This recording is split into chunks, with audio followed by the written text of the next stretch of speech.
తమ పత్ర సమర్పణలు ఈ ముందు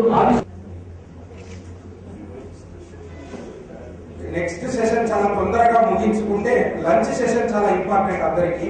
కాబట్టి ఈ సందిగ్ధ తరుణం కాలువ మల్లయ్య గారిని, ప్రఖ్యాత రచయిత గారిని వేదిక మీద, అదేవిధంగా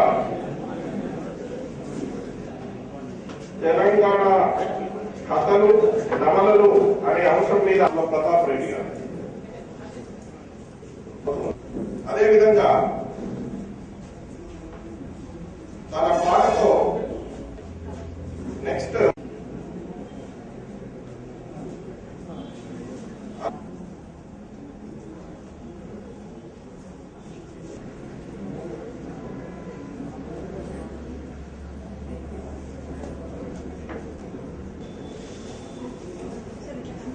లో కథకులుగా కానీ రచయితలుగా కానీ కవులుగా తెలంగాణ భాషలో మనం కథలు రాస్తున్నప్పుడు గిదేంది గిరిరాజుకైంది గిట్లుగా భాష అన్నవాళ్ళు కూడా ఉన్నారు. అయితే నా భాష గిట్లనే ఉంటుంది, నేను గిట్లనే రాస్తా అని రాసి పంపడం జరిగింది. పంపడం జరుగుతూ పోతుంటే వాళ్ళే మొదలు తిప్పి పంపడం, ఆ తర్వాత వాటిని వేసుకోవడం కూడా ఒక పత్రికలో కాకుండా ఇంకో పత్రికలో వేసుకోవడం కూడా జరిగింది. అయితే ఆ తర్వాత తెలంగాణ భాష చూసుకున్నప్పుడు ఎన్నో అవమానాలు ఎంతో దీనికి గురైన వివక్షకు గురైందని మనం ఖచ్చితంగా తెలుసుకోవాలి. తెలంగాణ సాహిత్యం ఎంత వివక్షకు గురైందో మొదటి నుంచి మనం ఎంతోమంది చెప్పిన వాటలు విన్నాము. అది తెలంగాణ కథ విషయానికి వచ్చేది ఉంటే మొదటి తరం నుంచి ఇప్పటి వరకు వచ్చిన కథలు కూడా అన్నింటి ప్రతి తరంలో మొదటి కథగా మనం ఎందుకు గుర్తించడం లేదు.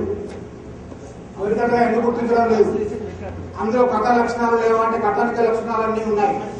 అప్పుడు వచ్చిన కథల్లో చూసుకున్నప్పుడు ఆ కథ మంచి కథగానే చెప్పుకోవచ్చు.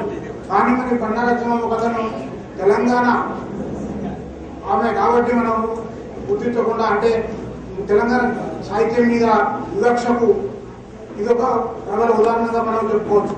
ఎందుకు బండారత్నం కథను మనం మొదటి కథగా గుర్తించకూడదు అనే విషయాన్ని కూడా మనం తెలుసుకోవాల్సిన అవసరం ఉంది. అంతేకాకుండా మొదటి కథ తెలంగాణ నుంచి వచ్చిన మొదటి కథగా వాడపాడి హనుమంతరావు కథను తెలంగాణ నుంచి వచ్చిన మొదటి కథగా 1912లో వచ్చిన వాడపాడి హనుమంతరావు రాసిన ఉదయశైల్యమైన కథను గుర్తిస్తున్నారు. ఆ ఉదయశైల్యం 1912లోనే వచ్చింది. 1910లో గురజడప్పారావు రాసిన దిద్దుబాటు కథ వచ్చింది. అయినప్పటికీ ఈ ఉదయశైల్యం కథను ఎవరూ ఉదాహరించడం అనేది మొన్నటి వరకు కూడా తెలియదు. తొలి తరం కథల గురించి గొప్ప పరిశోధన చేసి ఎన్నో కథలను వెలిగిలాగిన పులివెంటి సుధాకర్ గారు ఈ కొన్ని కథలను తొలితరంలో వచ్చిన కథలను గుర్తించారు. తొలితరంలో ఆ కథలను చూసే ఉంటే ఇంత అద్భుతమైన కథలు తొలితరంలోనే వచ్చాయో మనకు అర్థమవుతుంది. ఇంకా మిగతా కథకులను, ఆంధ్రప్రాంత కథకులను, తెలంగాణ ప్రాంత కథకు మనం తేడాలు తెలుసుకున్నప్పుడు ఆంధ్రప్రాంత కథలలో మనకు వ్యావహారిక భాష అంటే శిష్ట వ్యవహారికం లాంటివి ఉండేది. తెలంగాణ మొదటి తరంలో వచ్చిన కథల్లోనే మాండలిక భాషను మరింత ముందుకొని మాండలిక భాషను ఉపయోగించడం అనేది జరిగింది.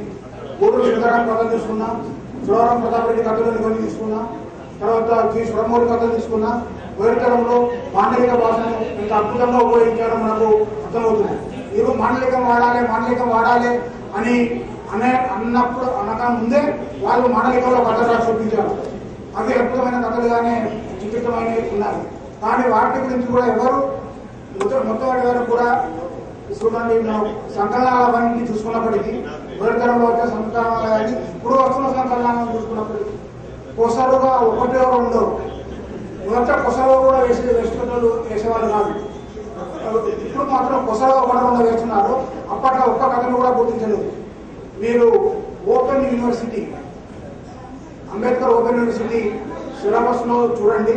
దానిలో 15 కథలో 16 కథలో ఇది సిలబస్లో ఉన్నాయి. కథా సాహిత్యంలో సిలబస్లో ఉన్నాయి. అందులో ఒకే ఒక కథ సురవరం ప్రతాప్ రెడ్డి రాసిన మోలై కథ ఒకటి మాత్రమే అందులో సిలబస్లో ఉన్నాయి. మరి ఎన్ని కథలు వచ్చాయి? అద్భుతమైన కథలు వచ్చాయి. మొదటి తరంలో వచ్చిన ఆ తరంలో వచ్చాయి. ఒకటి కూడా వేశారా? మిగతా అన్ని యూనివర్సిటీలలో కూడా ఇదే పరిస్థితి కొనసాగుతుంది. ఎస్వి గారు చెప్పినట్టు అవును, తెలంగాణ సిలబస్ మారాల్సిన అవసరం ఉంది. విశ్వవిద్యాలయాలు సిలబస్ మారవలసిన అవసరం ఉంది. మరి మనం కాకుండా ఎవరు దీన్ని మారుస్తారు? అయితే ఇప్పటికి కూడా అదే పరిస్థితి కొనసాగడం మనం విచారపద విషయం.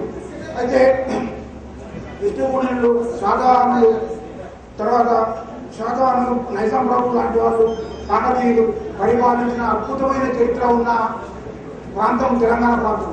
అయినప్పటికీ మనకు ఆయన మొదటి నుంచి కూడా వివక్షకు గురవుతూనే ఉన్నాం. ఆ వివక్షను మన అందరం ఎదుర్కోవాల్సిన అవసరం ఉంది. అదేవిధంగా మొదటి తరం నుంచి రెండో తరానికి మొదటి తరంలో నిర్భయంగా వాళ్ళు మాండలిక భాషను ఉపయోగించి, ప్రజల భాషను ఉపయోగించి కథలు రాయడం జరిగింది. రెండో తరానికి వచ్చేసరికి 1956 నుంచి 70 వరకు తెలంగాణ కథకు కానీ నవలకు కానీ కొంతవరకు చీకటి యుగంగానే చెప్పుకోవచ్చు. అప్పుడు ఏంటంటే పత్రికలు పెరిగినాయి. సమైక్యాంధ్ర రాష్ట్రం పేరున్న ఆంధ్ర రాష్ట్రం ఏర్పడిన తర్వాత వీళ్ళ పత్రికల సంఖ్య పెరిగింది. పత్రికల సంఖ్య పెరిగిన ఆ పత్రికలన్నీ కూడా ఈ ప్రాంతం వాళ్ళ కాని చేతుల్లో ఉన్నాయి. అందువరకు మరి భాషను ఏ భాషను ఉపయోగించాలి, ఏం చేయాలి అనే దాని మీద చాలా తర్జన భర్జనలు పడ్డారు. పడి దాన్ని వ్యవహారిక భాష పేరు మీద కోస్తాంధ్ర వ్యవహారికాన్ని, అంటే విజయవాడ, కృష్ణా, గుంటూరు జిల్లా భాషను ఉపయోగించడం అనేది జరిగింది. దాంతో కూడా తెలంగాణ భాషకు ఆ మధ్యన ఒక గ్యాప్ ఏర్పడింది. ఆ తర్వాత 1970 ప్రాంతం వచ్చిన తర్వాత విప్లవాల యుగం వచ్చింది మనకు. అయితే అప్పటికి అంతకుముందు చూసిన తెలంగాణ సాయుధ పోరాట కథలు, తెలంగాణ సాయుధ పోరాట కథలు కూడా ఒక 60-70 కథలు వచ్చాయి. ఈ 60-70 కథలలో ముఖ్యంగా ఏది తెలంగాణ నుంచి కథలు రాసిన వాళ్ళు తక్కువ కథకులను, అది తెలంగాణ వార్తలను తీసుకొని సాయుధ పోరాట యొక్క వార్తలను, నైజాం పోరాట వార్తలను తెలుసుకొని రాసిన వాళ్ళే ఉన్నారు. అందువల్ల అందులో ప్రాంతీయ స్పృహ కానీ, అందులో ప్రాంతీయ స్పృహ లేదు. స్థలకాల చైతన్యాల్లో ఆ కథల్లో చాలా వరకు తక్కువగా ఉన్నాయి. ఈ కథలను ఇది జన సాహిత్యాలు సంకలనంగా వేయడం అనేది జరిగింది. అయినా తెలంగాణ పోరాటం గురించి అప్పుడు వచ్చిన కథలు చాలా తక్కువే ఉన్నాయి. 1970 తర్వాత వచ్చిన విప్లవాలు పెరిగిన తర్వాత అద్భుతంగా అనేక తరం ఎవరైతే ఆ విప్లవాలకు ఎవరైతే సపోర్టుగా చేసేవాళ్ళు ఉన్నారో, ఎవరైతే పీడిత కులాల నుంచి వచ్చారో, ఎవరైతే ఆ పీడన గురవుతున్నారో వాళ్ళ నుంచి రచయితలు రావడం మొదలైంది. ఆ రచయితలు రావడం మొదలైన తర్వాత అనేకమైన విప్లవ కథ వచ్చింది. అయితే విప్లవ కథే కాకుండా మా నాన్న పలికింది తెలంగాణ ప్రాంతం.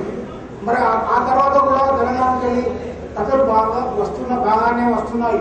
అంతా ఒక 10 పేజీల వ్యాసం రాసిన తర్వాత చివరికి మాత్రం తెలంగాణ నుంచి కూడా కథలు వస్తున్నాయి అని ఒక వాక్యాలు రాయడం మీరు అనేక విమర్శ వ్యాసాల్లో మనం చూస్తుంటాం. అందులో మరి అన్నీ చూస్తున్నప్పుడు మరి తెలంగాణ కథ రావడం లేదా అంటే మొదటి తరంలోనే ఎన్నో 1000 కథలు వచ్చాయి, 1000 పైగా కథలు వచ్చాయని నిరూపణ జరిగింది. రెండవ తరంలో కొంచెం తక్కువగా వచ్చాయి. మూడవ తరంలో 70 తర్వాత 90 వరకు చాలా అద్భుతమైన కథలు వచ్చాయి. తెలంగాణ జీవిత చిత్రణను, అట్టడుగు జీవితాలను, తర్వాత విప్లవ జీవితాలను చిత్రిస్తూ కథలు రావడం అనేది జరిగింది. అదే కాలంలో కూడా మనకు తెలంగాణ పోరాటం గురించి కొన్ని నవలలు కూడా వచ్చాయి. వాటి కూడా పోరాటం అయిపోయిన తర్వాత అయితే కవిత్వానికి ఉన్న ఫెసిలిటీ, కవిత్వానికి ఉన్న అవకాశాలు వచనానికి ఉండవు. కవిత్వంలో చిన్న ఆవేశానికి లోనైనప్పుడు వెంటనే అదే స్పందించి కవిత్వం రాయొచ్చు.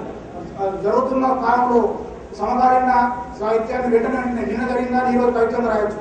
కానీ ఒక కథగానో లేకుంటే ఒక నవలగానో రాయాలంటే దానికి కొంతకాలం పడుతుంది. అదేవిధంగా ఈ 60 ప్రాంతాలలో తర్వాత దీనికి తెలంగాణ పోరాటం గురించి కథలు వచ్చాయి. 1970-90 వరకు చాలా అద్భుతమైన పోరాట కథలు రావడం అనేది, పోరాట కథలకు నాంది పలికింది, పోరాట కథలకు జీవం పోసింది నిజానికి కూడా తెలంగాణ ప్రాంతాల్లో. తెలంగాణ దాంతోపాటు దళిత కథలు, తర్వాత బహుజన కథలు. ఇప్పుడు దళిత కథలు బాగా వస్తున్నాయంటే దళిత కథలు కూడా వస్తున్నాయా అనేవాళ్ళు ఉన్నారు. దళిత కథలు ఎవరు రావడం దాన్ని గుర్తించడానికి సిద్ధంగా లేరు. దళిత కథలు, తర్వాత బహుజన కథలు, వివిధ ఉత్తరాల నుంచి వచ్చిన కథలు కూడా తెలంగాణ ప్రాంతం నుంచే రావడం మొదలైంది. అయితే ఈ విధంగా చూసుకున్నప్పుడు అయితే తెలంగాణ కథ యొక్క ప్రత్యేకతను చూసుకున్నప్పుడు, తెలంగాణ నవల దాని కథ కానీ ప్రత్యేకతను చూసుకున్నప్పుడు మనం తెలంగాణ కథ ఎప్పుడు కూడా ఆ టీవీ సినిమాల మాయాజాలంలో పడిపోలేదు. కోస్తా ప్రాంతం నుంచి నవల పేరు మీద భూత ప్రేత సాహిత్యం వచ్చినప్పుడు కూడా తెలంగాణ నుంచి మంచి కథలు, తెలంగాణ నుంచి మంచి సాహిత్యమే, మంచి నవలలు రావడమే జరిగింది. అదేవిధంగా వ్యాపార మసాలాల జోలికి తెలంగాణ కథ ఎప్పుడు పోలేదు. మొదటి నుంచి చూసుకుంటే ఇప్పటి వరకు కూడా వ్యాపార మసాలా గురించి తెలంగాణ కథ పోవడం అనేది జరగలేదు. ఇప్పటికీ అదే ప్రాంతం జరుగుతుంది. ఆ తర్వాత 90ల తర్వాత గ్లోబలైజేషన్ గురించి మిగతా విషయాల గురించి అనేకంగా కథలు రావడం జరిగింది. తర్వాత అస్తిత్వ పోరాటాల గురించి, తెలంగాణ అస్తిత్వం గురించి అద్భుతంగా ఒక గత 7 ఏళ్లుగా చాలా అద్భుతమైన కథల సాహిత్యం వస్తుంది. అది అవన్నీ వివరించడానికి ఎవరి పేపర్ వాళ్ళు చెప్తున్నారు. ఈ విధంగా మనకు దీనికి తెలంగాణ వివక్ష గురవుతుందా అనే గురించి కూడా చక్కని కథలు వచ్చాయి. ఈ కథలన్నీ కూడా మనం నిశ్చితమైన పరిశోధన చేయాల్సిన అవసరం కూడా ఇంకా ఉంది. అయితే ఏది ఏమైనప్పటికీ దీని మీద, సాహిత్యం మీద, మన జీవితం మీద, మన మీద వివక్ష ఉండడం అనేది మాత్రం వాస్తవం, కఠిన వాస్తవం, కఠోరమైన వాస్తవమే.